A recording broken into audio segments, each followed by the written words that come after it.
Well, that was refreshing. Hey everyone, Rohit here, also known as the Aspiverse, and welcome back to my channel.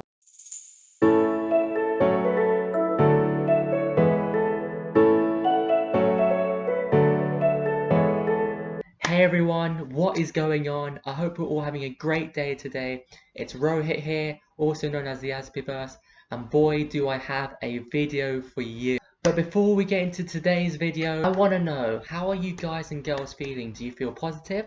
Do you feel happy? Do you feel sad? Or do you feel excited that something's happened to you? Or do you feel dejected and nervous of the situation that we're living in right now? Because if you're having all of these emotions, it's okay to feel that way. It's okay to feel in a negative way. It's okay to feel positive. It's okay to feel down. It's okay to feel happy, because we're in an uncertain situation where literally anything can happen.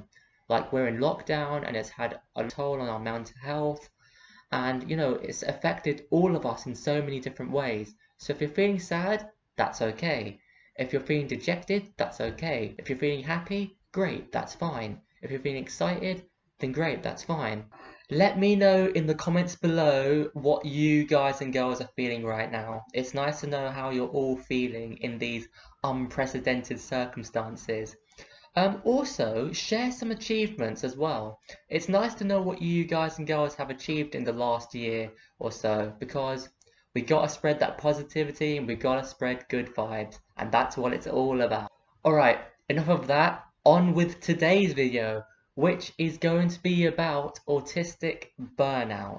Now, with a lot of autistic people, especially friends and family of mine, and as well as in the community, a lot of people have suffered with autistic burnout, most notably recently, where they've just felt burnt out, not to do anything at all. They've just felt so overwhelmed with so many emotions, overwhelmed with doing tasks, that their body has completely been burnt out, and it feels like, it feels like that you can't even wake up on, like, let's say a Sunday morning or on a Friday. When you wake up, you just feel like, ugh, I don't. For some of you who are not autistic, and some of you who are wondering, what is autistic burnout?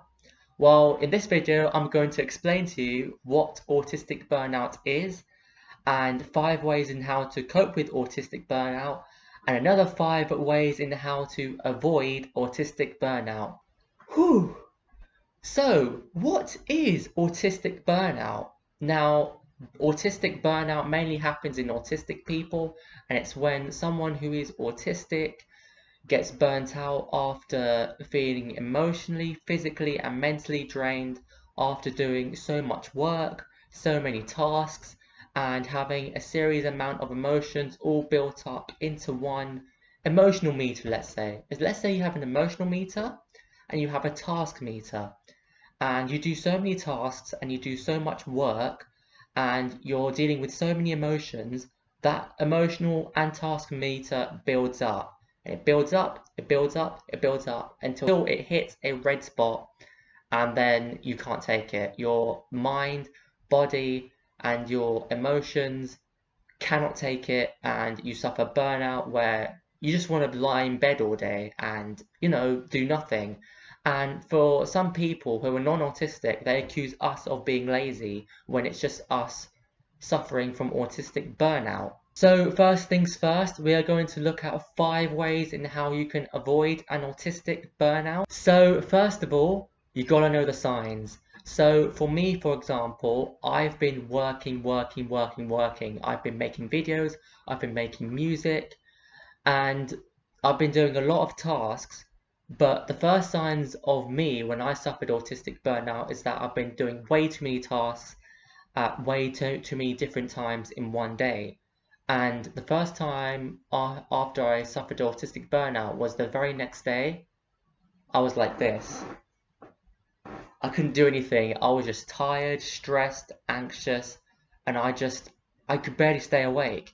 Plus, it didn't help that I kept staying up until 4 a.m., 5 a.m., 6 a.m. playing, online games with my friends on PlayStation 4, or watching films and TV, especially on Netflix, because I just was binge watching The Crown and The Queen's Gambit, and now I'm watching Bridgerton.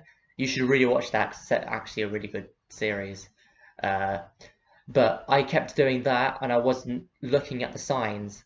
So make sure you know the signs. If you're overworking yourself, take a break. If you're overstressing yourself, find out what the source of that stress is coming from. Next, prioritize your tasks. If you have a lot of tasks to do for the day, prioritize them by importance. So I've had to do a lot in one day where it was to write a song because I wanted to write a song and then record it. Then I wanted to do a YouTube video. Then I wanted to do artwork. Then I wanted to post positive, feel good vibes. And then I wanted to go play games with my friends and stuff like that, as well as doing washing, cleaning. And you know, that's a lot to take in. That's a lot of tasks to do in one day. Well, for me it is anyways. As well as waking up, having food, and looking after myself, doing self-care routines, and that's like too much. So I had to prioritize on what came first, and for me, I put down a list, and that list was self-care first, then doing my YouTube videos, then writing my song, but I didn't record it. I had no energy for that, so I left that.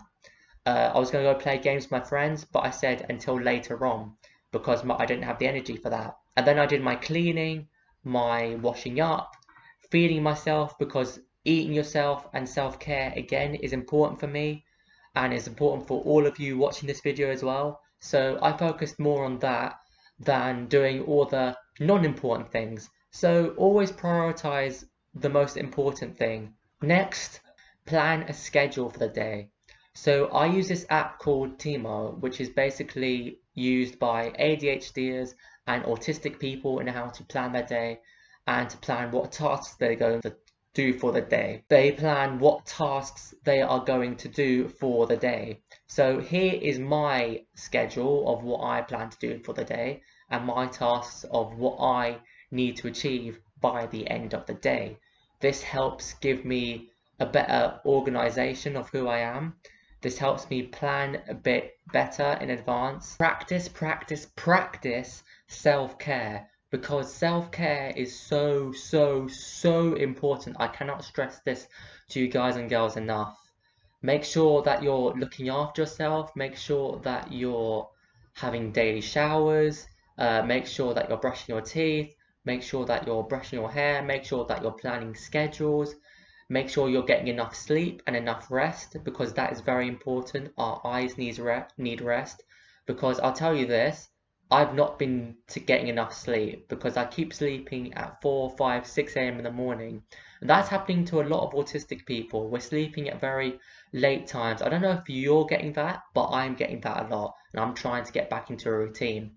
And that's what self-care is, getting into a routine, making sure you also eat properly, and making sure that you're looking after yourself. But if you're still having a burnout and all else fails, make sure you get enough rest.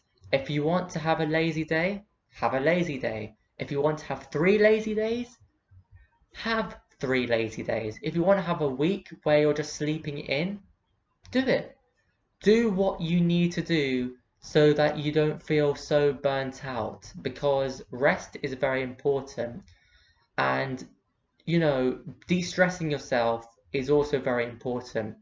Also practicing meditating and practice doing yoga. So do stretches, do exercises, do everything you can to try and avoid an autistic burnout, and you will be a-okay. Right, now, if you have an autistic burnout and you have struggled to avoid one, here are 5 ways in how you can deal and cope with having an autistic burnout. So first of all, if you feel like that you're having an autistic burnout now, don't rush yourself. Don't rush yourself to do tasks.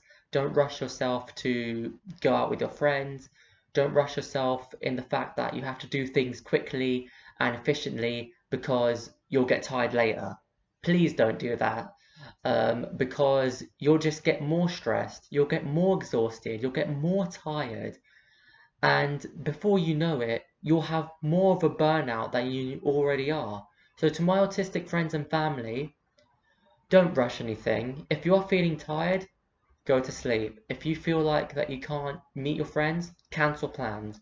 You'll save yourself more hassle, and by not rushing yourself, you'll feel more at ease, more relaxed, more distressed, and you won't feel like you're panicking over things. Next, do some sort of physical activity. Yes, I know it's a bit of work and stuff like that, but something like a smooth walk or smooth jog, you can do it whenever time you can in the day, but a smooth walk or jog is so mind refreshing and so stress free that you forget about all the stresses that's going on in the world, and that you forget that you're having an autistic burnout, only because you're refreshing your mind and you feeling that you're in your own little world, your own alternate world, and that you don't have to worry about anything else. Next, engage in your special interest. Now, engaging with your special interest is most common amongst autistic people, and whether that's watching your own film, watching your favorite TV show, playing your game like your PlayStation 4, Xbox, or Nintendo Switch, or just doing drawing or just doing art, whatever it may be, that's another way of coping with an autistic burnout, because it de-stresses you. It also doesn't give you a lot of tension, and you're not going through a lot of emotions when you're engaging with your special interest. I know when you're playing a game or when you're watching a film or TV show, you go through emotions, but those emotions connecting to that film or that TV series that you've just watched, and not feeling so emotionally exhausted with the autistic burnout, it's a great way of distressing as well. Next, make sure you are getting a lot of sleep. Now, I will tell you this, when I do go through an autistic burnout, I tend to not go to sleep at a consistent time. And that's where I have an autistic burnout, because I've been sleeping at times like 2 a.m., 4 a.m., 3 a.m., even 7 a.m., 8 a.m. to play with my friends. And sometimes at 10 p.m. as well. Like, my sleep schedule is so messed up. And that's how I went into an autistic burnout, because I was going through so many emotions. And that's because I wasn't sleeping well, and my body clock was all over the place. So make sure you get consistent sleep, because your body clock can relax and reset. You feel stress-free, your mind feels free, you feel refreshed and ready for the next day. And sleep can help improve and maintain a positive mindset, and it can help a lot with, it's helped a lot of autistic people deal with autistic burnout, and it's made them feel refreshed and happy and ready for the next day. Lastly, if everything fails, if you're getting enough sleep and that's not working, if you're engaging in your special interest and that's not working, if you're making plans, making a schedule, and that's still not working, nothing is working, and you still have autistic burnout, get this. Get a sensory item. So this, my friends, is my stress ball. I squeeze it, clench it, and play with it because it helps me feel stress-free. It helps me deal with my burnout that I'm having, and it helps regulate my emotions, the way I'm feeling, and it helps me feel very distressed, less anxious, and I can control my emotions better. So this is my stress ball that I always carry around with me. There are a lot of other sensory items that you can get, like a fidget spinner, and a lot of, maybe fidgety pens as well that you can fidget with. And they are huge, huge, huge stress relievers. So make sure you invest in some sort of sensory processing items and stimming toys and fidget spinners and whatnot, because they help improve your autistic burnout so much, and you're not regulating so many emotions as you were already before. So that's pretty much it. We've come to the end of the video. I hope these tips will help you avoid an autistic burnout or help you cope with an autistic burnout. Please like and subscribe if you want to see more autistic advocacy content. Leave a like and a comment down below if you've enjoyed this video. It helps me to let me know that you're enjoying my content. And yeah, I hope you're all having a great day or great evening or great afternoon, wherever you are in the world. Take it easy, make sure to get lots of rest, make sure to keep practicing self-care as I mentioned earlier, and make sure that you keep stimming and that you keep being you. Take care guys and girls, and I'll see you in the next one.